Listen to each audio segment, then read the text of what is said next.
we could have put an outro out. Shoot. Hey, everybody.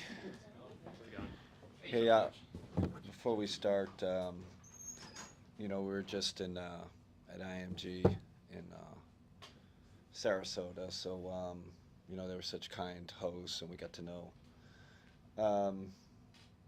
You're there for a week, you get to know the city, you get to know people, so just thoughts and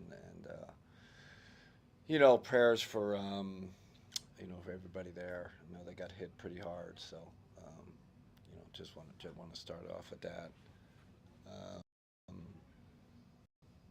Second thing is, let's make this pretty quick because Gilmore Academy is playing University in a boys varsity soccer right now. It's a rivalry, so I want to get back to that.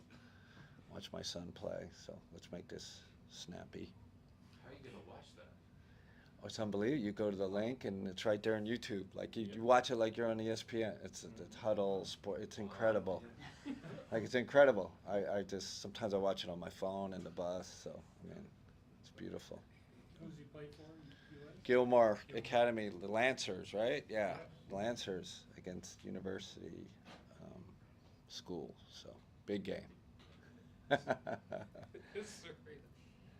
In talking with Tristan today, he singled out Dean Wade as just being absolutely critical to you guys' success this season. How do you categorize his importance to what you guys can do? Yeah, everything.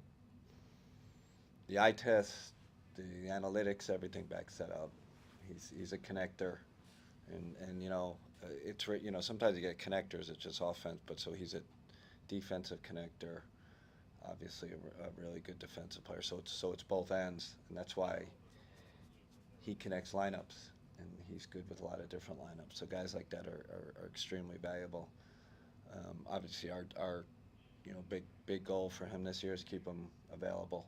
Is more he plays, the more games he plays, the better it is for the Cavs. So I think we got a good plan in place for him. He looks good. I know he missed some shots last night. Our defense was really good. Even when we went small, we put him at the 5. We're still good defensively. That's how elite he is. So. You obviously got to know Ty in Golden State, but seeing where he's at now, what just excites you about his game and how he fits into your system and what you're trying to build? High IQ player. I'm excited because it was rough for him last year. It was rough. He had a tough injury, and he's worked so extremely hard. And I know everybody's working in the office. He worked extremely hard to get back and get his body right. And he's been great. He's been great in open gym. He's been great in preseason. I know he missed some shots, last night, which I say those are preseason legs, But I like he's getting them up there because he's a darn good shooter, darn good player. So I'm expecting him to have a really good year. Chris. Hey, Kenny. Hey, Chris. Is Max available tonight? No, he will be day to day. Everything came back clean, and that's a good question because it brings up. So we're gonna sit the other 4 starters and Karras. So that'll be, I believe, six out. Yeah, 6.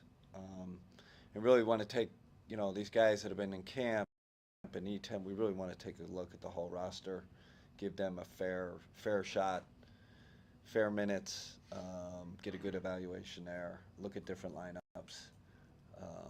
So that's the plan for tonight. So going forward, 2 more preseason games after this, are you planning to do that as well as No, you go? Or done. no? Then it's just normal build up. Those 2 games, those guys will play, and whatever. We'll see what the minutes. Probably last game, similar minutes to what it would be the first game. And then going back to the Dean conversation, all of the defensive metrics love him as a defender.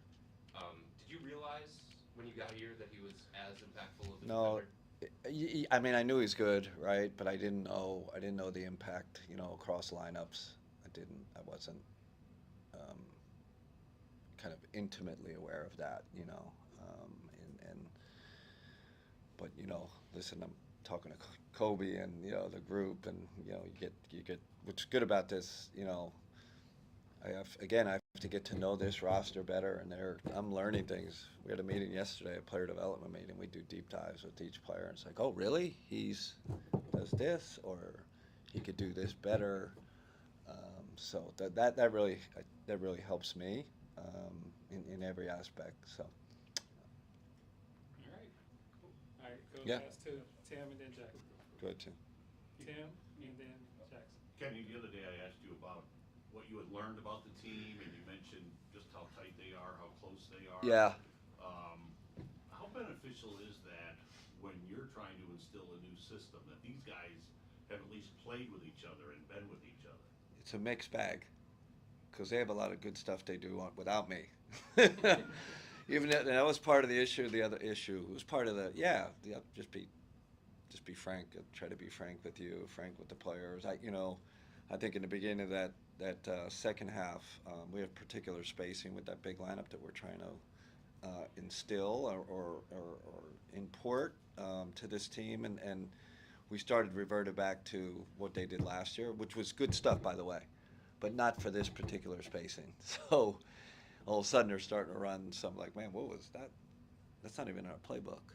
And you say, well, but that's how, that's where it makes it, it's a little bit, this is going to take some time, right? They're automated, even with the play calls. So to be expected, right? So, yeah, good question. Is there a time frame for that, as far as just in your mind, like? I would think with a veteran group, even like Donovan, he's been now Utah, right? He's been in different systems, so they'll get it. They'll get it. 5 together getting it. I don't know. Listen, the goal is to be game one. We're pretty good, but we're asking some different things of guys. Just where you run. Where the heck you're running after a make. Where's that spot? So you've been doing it for 2 years one way, and now it's like, hey, can you do it this way? We're trying to get that, get that as quickly as possible, but it's going to take some time. That's why there's going to be some bumps. There's a bump last night. We addressed it in film, and that's part of the progress. You mentioned becoming more aware about Dean's defensive stats and stuff like that. Are there ways that you would like to see him use this year that he wasn't in years past? Yeah, I think I said it the other day. Can he, defensively, I'm pretty good. He's in a good space. I think playing that small ball 5 at times, that's definitely, we didn't do much of that in last year or the year before. So that's the offensive piece. And then just can he be more than a spot up shooter? Can he cut more at 6'9.5"? Can he attack a closeout? And 1 or 2 dribble, get in the lane, make a play. And then can he offensively? So he had a couple last game just come in, 6'9", you get in the paint, offensively. Can you tip some back, get us some extra possession? So really, tiny thing. We don't want to change his game. We still want him shooting a ton of threes, but definitely think he could add those things. Can he hang defensively as a small ball 5? We'll see. He was good the other night. We'll see. It's a little bit. You're throwing him against Embiid. We'll see, right? Like that's where we, as coaches, we got to say maybe it's like you're down 6. It's the end of the third quarter. Embiid's out there. Hey, we need to score. We want to quick. There is this theory you could go opposite what the other team is doing. I've done that before, seen it work. Sometimes they can backfire. So that's really kind of read the game type thing. But you'll see it tonight. We'll do it again tonight. We'll do it for spurts. So.